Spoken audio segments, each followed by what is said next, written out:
नमस्कार दोस्तों, हमारी आज की कहानी का नाम है जिद। सोनाली, टिकट कंफर्म हो गई है। अब तुम पैकिंग शुरू कर दो। 2 साल हो गए हमें घर गए हुए। माँ बाबूजी कितना खुश होंगे बच्चों से मिलकर।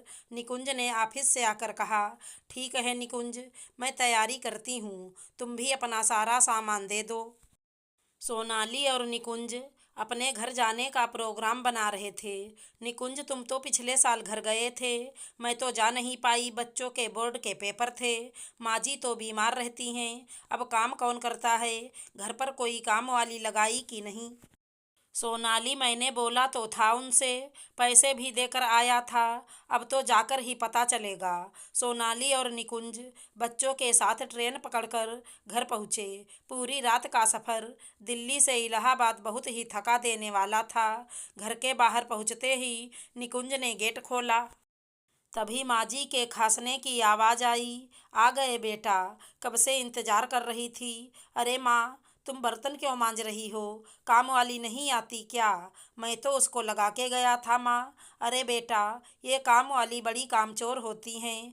रोज़ छुट्टी करती हैं और काम भी ढंग से नहीं करती। मुझे तो नहीं आता इन काम वालियों का काम समझ में। काम ही क्या है, मैं तो अपने आप ही कर लेती हूँ। पैसा भी मुँह फाड़ के मांगती हैं। अरे माँ, अपनी उम्र भी तो देखो, कितना बीमार रहती हो। फिर आपको पैसों की क्या चिंता? हम दे तो रहे हैं। अच्छा लगता है इस उम्र में बर्तन घिस रही हो। लोग भी क्या कहते होंगे। पर माँ जी पर अपने बेटे की बात का कोई असर नहीं हुआ। वो तो बर्तन चमकाने में लगी हुई थी। सोनाली और निकुंज को बहुत बुरा लग रहा था। तभी कुछ ही देर में निकुंज के चाचा चाची आए। माँ जी को बर्तन मांजते हुए देखकर बोले, अरे निकुंज, हद कर दी तुमने तो। इतनी अच्छी नौकरी है तुम्हारी, तुम्हें शर्म नहीं आती? तुम्हारी माँ इस उम्र में बर्तन और झाड़ू पोछा कर रही हैं। क्या इसी दिन के लिए तुम्हें पढ़ाया लिखाया था? निकुंज बहुत शर्मिंदगी महसूस कर रहा था, पर उसके पास कोई जवाब नहीं था।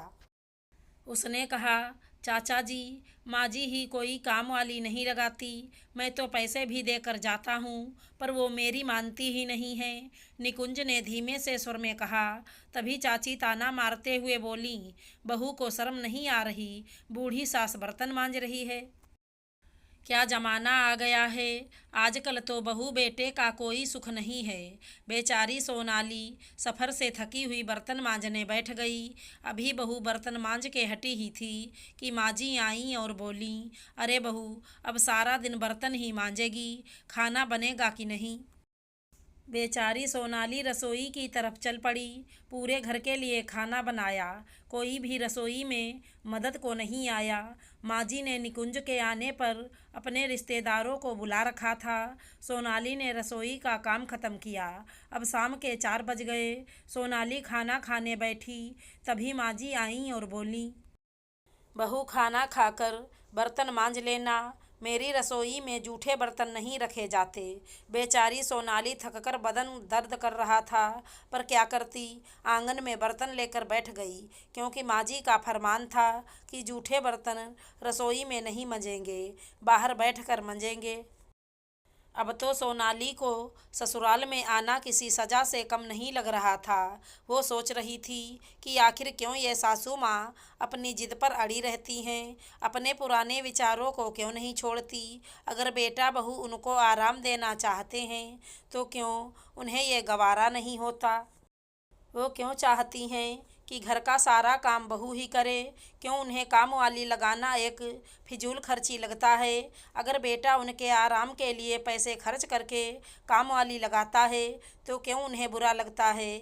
सोनाली ने पूरे 15 दिन ससुराल में बड़े ही मुश्किल से काटे, क्योंकि यहाँ आकर उसका सारा दिन रसोई और बर्तन मांजने में जाता था। अपने घर आकर सोनाली ने चैन की सांस ली, क्योंकि इन 15 दिनों में सोनाली पर काम का इतना बोझ था कि वो बीमार सी हो गई थी। अब तो उसने निकुंज से साफ कह दिया कि अब वो कभी ससुराल नहीं जाएगी। माँ जी को आना है तो यहीं बुला लिया करो, क्योंकि जब तक माँ जी के पुराने विचार ऐसे ही चलते रहेंगे तब तक कुछ नहीं हो सकता। सोनाली और निकुंज को वापस आए 6 महीने हो गए। अब तो फ़ोन पर ही बात होती थी। दिवाली आने वाली थी।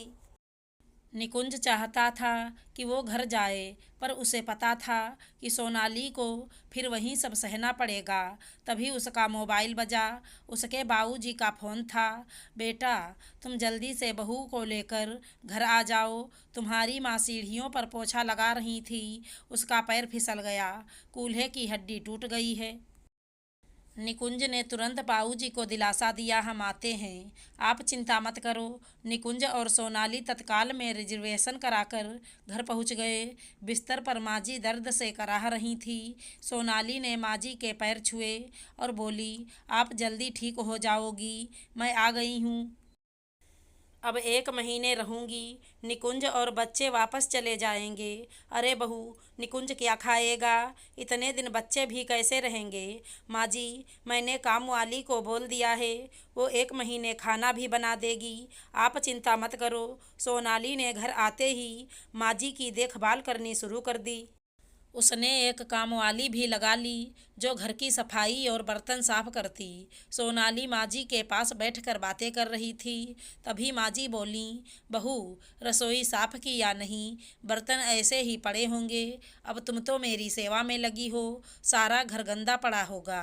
नहीं माजी, आप टेंशन मत लो, मैंने काम वाली लगा ली है, सब अच्छे से करती है। 1 महीना पूरा हो गया। माजी भी ठीक हो गईं। सबसे पहले वो रसोई में गईं। वहाँ चमकते हुए बर्तन और सफाई देखकर हैरान रह गईं। पूरा घर बहुत ही साफ सुथरा था। अब वो सोच रही थी कि वो बेकार में ही जिद पर अड़ी रहती थी, इसी कारण उनका ये हाल हो गया। जितना पैसा वो बचाना चाहती थी, उससे कहीं ज़्यादा उनके हॉस्पिटल के बिल ने ले लिया। वो सोच रही थी, इससे तो बेचारी कामवाली को ही दे देती, गरीब की मदद भी हो जाती। तभी निकुंज भी आ गया सोनाली को लेने। माँ जी बोली, बहू ने मेरी खूब सेवा की है बेटा। तभी निकुंज बोला, माँ अब जा रहा हूँ, पर आप कामवाली मत हटाना।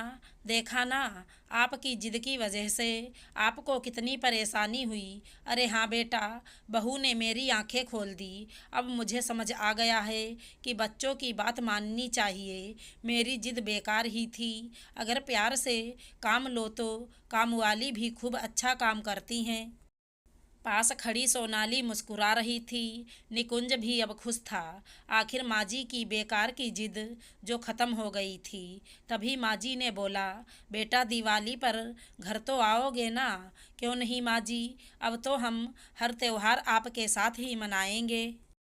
माजी बहुत खुश थी। सोनाली और निकुंज भी अब चिंता मुक्त हो गए थे, क्योंकि सोनाली को अब ससुराल में काम का कोई बोझ नहीं था। आशा करती हूँ हमारी कहानी अच्छी लगी होगी। धन्यवाद दोस्तों।